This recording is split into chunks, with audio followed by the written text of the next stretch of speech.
Dear students, आज से हम हमारी न्यू बुक शुरू करेंगे और न्यू बुक का नेम है, ये जो इमेज आप देख रहे हैं, कंटेम्प्रेरी इंडिया फर्स्ट। ये वाला पार्ट लेना है आपको, कंटेम्प्रेरी इंडिया फर्स्ट। ये जो आप पेज देख रहे हैं ना, बुक का फ्रंट पेज चाहिए। ये वाली बुक हमने अब शुरू की है और इसका चैप्टर 1 हमने शुरू किया। इकोनॉमिक्स हमारा पूरा हो गया। अब हम बात करेंगे कंटेम्प्रेरी इंडिया। ये जियोग्राफी का पार्ट है, टेक्स्ट बुक इन जियोग्राफी। जो टेक्स्ट बुक है ये जियोग्राफी की है। इसके बाद भी जियोग्राफी का एक सेकेंड पार्ट भी है, लेकिन अभी हमको एक फर्स्ट पार्ट लेना है। तो आप सभी ध्यान रखें, फोटो स्पेशली इसलिए डाला गया ताकि आप लोग कंफ्यूज ना हो। तो हमारे चैप्टर 1 का पहला क्वेश्चन है, name the group of island laying in the Arabian sea. मतलब कि अरेबियन सी के आसपास जितने भी आइलैंड का ग्रुप है, हमें क्या करना है, उनके नाम बताना है। तो Lakshadweep island lies in the Arabian sea, मतलब कि अरेबियन सी में सबसे पहले कौन सा आइलैंड आता है, तो वो है लक्षद्वीप। कौन सा है, Lakshadweep. Lakshadweep island is a group of 36 island. जो लक्षद्वीप है वो खुद ही 36 आइलैंड का समूह है। मतलब कि खुद लक्षद्वीप के अंदर ही इतना बड़ा लक्षद्वीप है कि इसके अंदर 36 आइलैंड और है। And has a total land area of 32 square kilometre. और इसका जो लैंड एरिया है, मतलब जो जमीनी भूभाग है, वो 32 स्क्वायर किलोमीटर का है।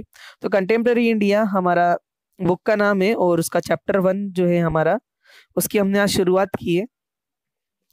सभी को क्लियर रहे कि जो पार्ट 1 है वो हमने लिया है और उसका पहला क्वेश्चन हमने यहाँ पर लिया है। ये जो चैप्टर है जो हम पढ़ रहे हैं, इसका नाम है इंडिया साइज एंड लोकेशन।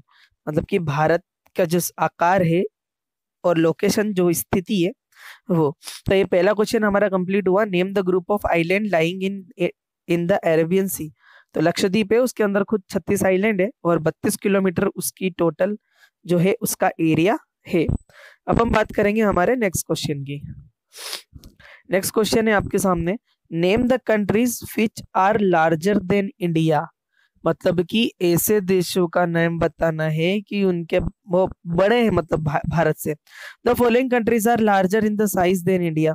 मतलब कि कई सारी कंट्रीज हैं जो भारत से बड़ी हैं, उसके बाद भारत का नंबर आता है। तो पहले नंबर पे क्षेत्रफल की दृष्टि से रसिया रशिया, फिर एक सेकंड नंबर पे कनाडा, तीसरे नंबर पे है चाइना, चौथे नंबर पे है USA, United state of America, फिर है ब्राजील, ऑस्ट्रेलिया, और सातवें नंबर पे आता है इंडिया। का नाम नहीं लिखा है हालांकि इसमें, इन्होंने बड़ी कंट्रीज का नेम पूछा है, लेकिन हमारा जो क्षेत्रफल की दृष्टि से हमारा देश है वो सातवें नंबर पे आता है और जनसंख्या की दृष्टि से, पॉपुलेशन के हिसाब से पहले नंबर पे आता है।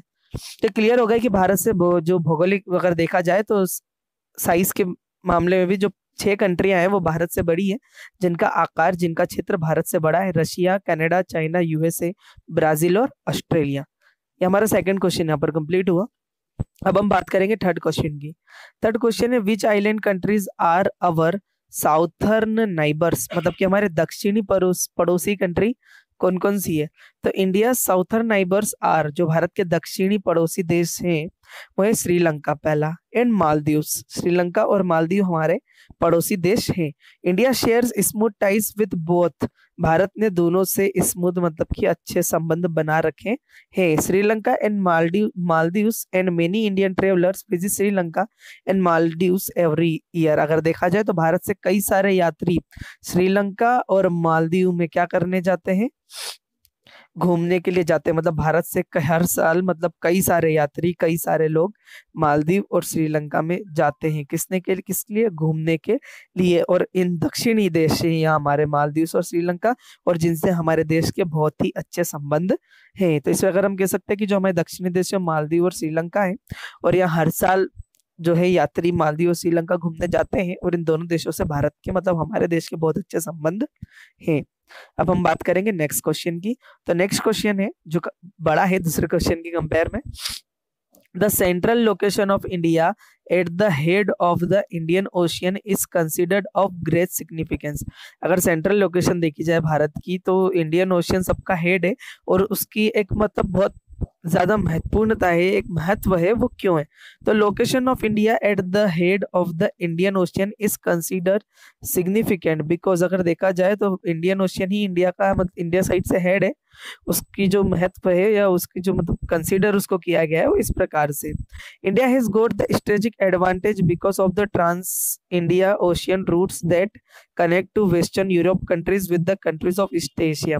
अब एक तो इंडियन ओशियन हिंद महासागर होने के कारण आज जो है भारत सीधा कहाँ किन किन किन देशों से इंडियन ओशियन के थ्रू जल के माध्यम से वाटर ट्रांसपोर्टेशन से ओशियन रूट जो वेस्टर्न यूरोपियन कंट्री तक जाता है ईस्ट एशिया में, वहां तक उस दूसरे देशों से जुड़ा हुआ है। ठीक उसी के बाद the location of India has helped her in establishing close tie with the West Asia and Africa and Europe countries from the coastal and with the south and east Asian countries from the eastern coast. अगर देखा जाए तो पूर्वी तटीय क्षेत्र से ही जो भारत की लोकेशन है उसके हिसाब से वेस्ट एशियन, अफ्रीकन और यूरोपियन कंट्रीज से भी भारत क्या है आज जुड़ा हुआ है या कनेक्ट है। India's tie with the other countries are based on several factor. भारत जो है कई देशों से उसके जो है कई सारे सेक्टर हैं या विभाग हैं उनके कारण जुड़ा हुआ है। तो पहला है फिजियोलॉजिकल, दूसरा है anatomical, spiritual, technical and material knowledge. अगर देखा जाए तो आज भारत भौतिक, तकनीकी और मटेरियल मतलब कि जो रॉ मटेरियल वगैरह होते हैं उसके नॉलेज के कारण आज दूसरे देशों से जुड़ा हुआ है। तो यहाँ पर कंटेम्प्रेरी इंडिया और पहला जो हमारा चैप्टर है इंडिया साइज एंड लोकेशन, इस चैप्टर के हमारे आज के क्वेश्चन कंप्लीट हो गए हैं। इन क्वेश्चन को आपको नोटबुक में लिखना है और साथ साथ ही जो है आपको जल्दी ही अब असाइनमेंट के क्वेश्चन भी मिल जाएंगे। तो इन क्वेश्चन, एक बुक हमारी इकोनॉमिक्स की पूरी हो चुकी है, अब अगली बुक हमने कंटेम्प्रेरी इंडिया जो है वो शुरू की है। और इस बुक में हमें यही ध्यान रखना है कि जो हमारा सेकंड पार्ट है अब शुरू होगा, क्योंकि पहला पार्ट तो इकोनॉमिक्स का बन गया है, अब दूसरा हम जियोग्राफी का बनाएंगे। और जियोग्राफी की 2 बुक्स होगी आपके पास, India contemporary India first and second, तो हम फिर दूसरे नंबर पे कंटेम्प्रेरी इंडिया को सेकंड को शुरू करेंगे। तो अभी आप लोगों को ध्यान रखना है कंटिन्यू चल रहा है, पहला पार्ट इकोनॉमिक्स का हमने पूरा कंप्लीट कर लिया है और अब हमने लिया है जियोग्राफी का पार्ट। ये आपका आज का वर्क कंप्लीट।